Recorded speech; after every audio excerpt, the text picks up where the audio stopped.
Beautiful ladies, कैसी हैं आप सब। उम्मीद करती हूँ आप सब अच्छी होंगी और मैं भी अच्छी हूँ हमेशा की तरह। तो आज का जो टॉपिक है गाइस वो बहुत ज़्यादा स्पेशल टॉपिक है और ये आज की प्रॉब्लम है टॉपिक। ये बच्चे हों या बूढ़े हों, हम सब इससे जूझ रहे हैं। चलो एक एज के आने के बाद हमको समझ में आ जाता है कि चलो नेचुरल है, ऐसा होता है। बट अभी के टाइम में तो 15 साल के बच्चे से लेके हम जैसे लोग सब कोई इस प्रॉब्लम से जूझ रहे हैं, वो है हेयर फॉल होना।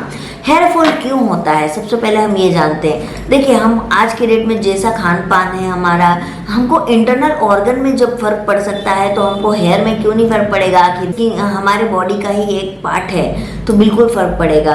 तो जैसे कि इसके हेयर फॉल होने के जो कारण है वो ये है कि अभी जितना स्ट्रेस है, खान पान है ना, कॉन्स्टिपेशन की जिसको शिकायत होती है, या जिसको पानी चेंज हुआ है एक लोकेशन से दूसरे लोकेशन, बहुत ज़्यादा आना जाना होता है, पानी का चेंजेस होता है, खान पान का चेंजेस होता है, या वो प्रेगनेंसी प्लान कर रही है, वो बहुत ज़्यादा मेडिसिन इनटेक करने की वजह से होता है। और प्रेग्नेंट लेडीज़ को तो वैसे भी होता ही होता है शुरुआती के 3 महीने में। लेकिन अभी के टाइम में हर किसी को ये प्रॉब्लम हो रहा है। तो ये रीजंस होते हैं कि आपको हेयर फॉल हो क्यों रहा है, क्योंकि हेयर को भी प्रॉपरली विटामिन मिनरल्स, अपने पोषक तत्व तो चाहिए ही चाहिए, जो हम उनको अपने फूड में नहीं दे पाते हैं। अभी का जो मसाला वाला खाना है, ऑयली फूड है, तो देखिए वो बिल्कुल हमको अवॉइड तो नहीं हो सकती है, लेकिन हम उसमें कुछ हेल्दी फूड को ऐड कर सकते हैं जिससे कि हमारा हेल्थ अच्छा रहे, हमारे बॉडी के हर एक ऑर्गन्स जो है वो स्वस्थ रहे। तो ये सारे रीज़न होते हैं हेयर फॉल होने के। अब बात करते हैं कि मार्केट में बहुत सारी ब्रांड उपलब्ध है जो दावा करती है कि आपके हेयर फॉल इससे नहीं होंगे, आपको डैंड्रफ नहीं होगा, आपके स्कैल्प में प्रॉब्लम नहीं होगा। बहुत तरह के ब्रांड है जिसमें कि एक है मामा अर्थ, है ना, आप लोगों ने भी सुना होगा मामा अर्थ की है। फिर बहुत सारे और भी ब्रांड है जो कि अभी ऑनियन का तेल, ये काफ़ी फेमस हो रहा है कि ऑनियन हेयर ऑयल से हमारे बाल जो है वो नहीं झड़ते हैं। लेकिन आपको पता है कि उसमें ऑनियन की मात्रा कितनी है, ये बहुत इंपॉर्टेंट है कि आप जो ऑयल लगा रहे हो उसमें ऑनियन की कितने प्रतिशत मात्रा में उसका यूज़ किया गया है। तो गाइज, मैंने बाहर की पूरी तरह से तेल बंद कर दी है और मैं अब मेरी नानी के बताए हुए नुस्खे ही इस्तेमाल करती हूँ। मैं, मेरे घर में जितने भी लोग हैं, सब कोई यही करते हैं। इनफैक्ट मेरे बाल बीच में क्या हुआ था ना, मेरे बाल बहुत ज़्यादा वाइट होने चालू हो गए थे। इनफैक्ट आपने कोई वीडियो में देखे भी होंगे। तो मैं डाई वगैरह या मैं कुछ कलर वगैरह करवाना वैसे पसंद नहीं करती। कभी कुछ पार्टी फंक्शन में गए तो चलो एक अलग बात है, लेकिन फिर भी मैंने देखा कि मेरे हेयर जो है वो करवाने से बहुत डैमेज हो रहे हैं। हम पार्लर जाते हैं, हज़ारों रुपए खर्च करते हैं, लेकिन क्या होता है कि वो कुछ दिन ठीक रहता है, उसके बाद में फिर उससे भी बुरी स्थिति में चले जाते। 2 मुँहे बाल बनना, बाल इतने ज़्यादा रूखापन होना, ऐसे हाथ लगाने से बाल निकलते थे। देखिए अभी आपको मेरे बाल बिल्कुल भी नहीं लगेंगे ऐसे, ये देखिए, नहीं है ना, क्योंकि मैंने बाहर की सारी चीज़ें बंद कर दी। मैंने कोई मेडिसिन्स, हेयर से रिलेटेड मेडिसिन्स मार्केट में उपलब्ध है, तो बहुत लेडीज़ लोग वो भी खाती है। तो मैं उनको बोलूँगी कि देखिए, मेडिसिन आप जितना भी इंटेक कर लीजिए वो आपके स्वास्थ्य के लिए हानिकारक ही होगी, है ना। तो आज मैं आपको अपनी रेमेडी शेयर करने वाली हूँ जो मैं यूज़ करती हूँ। तो रेमेडी नंबर 1, देखिए आप कौन सा ऑयल लगाती हैं, जो भी ऑयल लगाती है, लेकिन आपको एक काम करना है, आप नारियल का तेल लगाइए। नारियल का तेल में आप 50 ग्राम अगर नारियल तेल लेती हैं तो उसमें आप 10 ग्राम कलौंजी लीजिए, है ना, जिसमें हम लोग अजवाइन, मंगरेला बोलते हैं, उसको बोलते हैं ना मंगरेला, जिसको हम हिंदी में कलौंजी भी बोलते हैं। यहाँ पे मैं आपको पिक्स देते जा रही हूँ ताकि आप उसको समझ पाएँ, तो आप उसको यूज़ कीजिए कलौंजी को।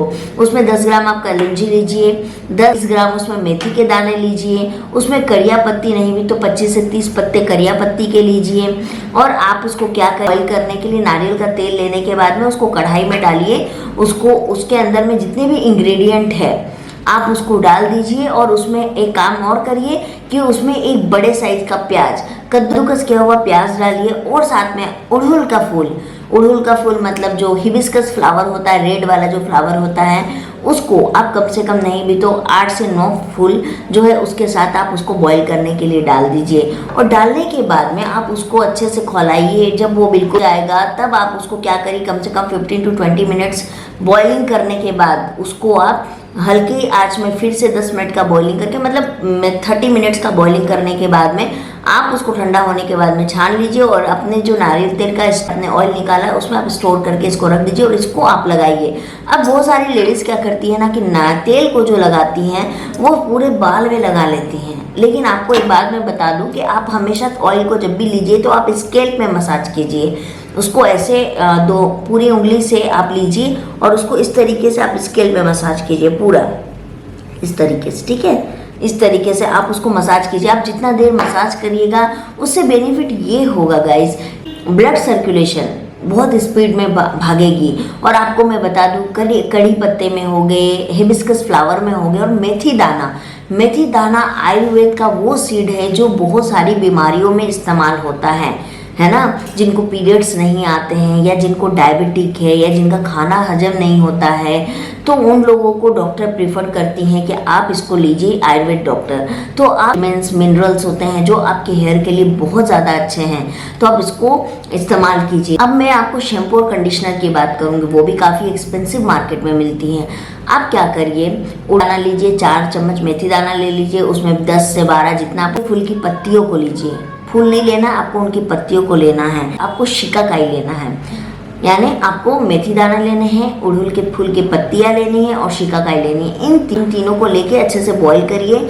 बॉईल करने के बाद जब ये बॉईल हो जाए तो इन तीनों इंग्रेडिएंट को निकाल के आप इसको पीस लीजिए मिक्सर ग्राइंडर में। पीसने के बाद में आप स्कैल्प में इसको अच्छे से लगाइए। ये आपका शैम्पू और कंडीशनर का काम करेगा, तो आप इसको भी कर सकती है फॉर द शैम्पू और कंडीशनर की। हम सीरम की बात करते हैं। हम हमेशा क्या करते हैं कि सीरम क्या है, हम बाल धोने के बाद में फिर आराम से सीरम लगाते हैं, लेकिन इस सीरम को कैसे लगाना है आपको, में आप क्या करिए, 2 चम्मच मेथी दाना लीजिए, इसको बॉयल में आप इसको डाल के रख दीजिए, होल नाइट इसको सोक होने दीजिए। सोक होने के बाद में मॉर्निंग में आप क्या करिए कि दाने को छान लीजिए, उसके पानी को, और उस पानी में आप 5-6 बूंद आप अपने नारियल तेल को जो है वो ऐड कर लीजिए और दोनों को मिला के आप किसी स्प्रे कंटेनर में आप रख लीजिए। और इसको लगाना कैसे है, आप शैम्पू कर लीजिए, अपने स्कैल्प को अच्छे से साफ कर लीजिए, आपका स्कैल्प साफ होना चाहिए।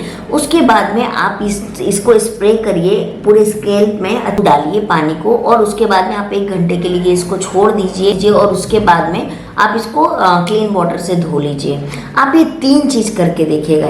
अगर आपको फ़ायदा नहीं हुआ तो आप मुझे बोलिएगा, और 1 दिन करने से नहीं होगा, आपको मिनिमम इसको 1 से 2 महीने करने होंगे लगातार, और मैं तो बोलूँगी कि हमेशा करिए आप, तो ये आपको बहुत ज़्यादा बेनिफिट देगा। ये जो कुछ मैंने 3-4 आज आपके साथ में रेमेडी शेयर की है, मैं इसको ही इस्तेमाल करती हूँ, और मम्मी है और सबको भी मैं यही बोलती हूँ कि आप इसको इस्तेमाल करिए। ये बहुत ज़्यादा फ़ायदेमंद है, कोई हार्म नहीं है। और जितनी भी लेडीज़ प्रेग्नेंट है या प्रेग्नेंट होने की तैयारी करिए, मेडिसिन बहुत ज़्यादा इंटेक करिए, चाहे गायनोवेदा हो या कोई भी मेडिसिन हो, ये आपको बिल्कुल भी हार्म नहीं करेगी, और आपके मेडिसिन के साथ भी आप इसको ले सकते हैं।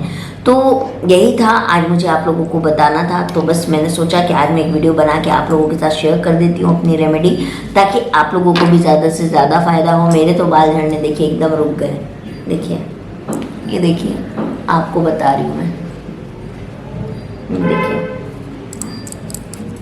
एक भी बाल मेरा नहीं निकल रहा। तो आप इसको ट्राई कर सकते हो। और एक चीज़ और है, ये सारी रेमेडीज से अगर आपका कहीं गंजापन आ गया, जैसे देखिए मेरा फ्लोर हेड कितना बड़ा है ना, तो कहीं अगर आपका गंजापन आ गया है या कहीं से बाल आपके निकल गए हैं, एकदम हल्के बाल हो गए हैं, लाइट वेट हो गए हैं, मतलब आप पोनी नहीं कर सकते हो, आप जूड़ा नहीं बना सकते हो, ऐसी स्थिति आपकी आ गई है, तो इसमें आपके नए बाल भी ग्रोथ करते हैं, नए बाल भी उगते हैं। तो बिल्कुल करिए गाइस। और हाँ, किसको किसको इससे बेनिफिट हुआ ये मुझे आप लोग ज़रूर बताइएगा मेरे कमेंट बॉक्स में, है ना। तो चलिए मैं मिलती हूँ आप लोगों से नेक्स्ट वीडियो में, तब तक के लिए बाय बाय।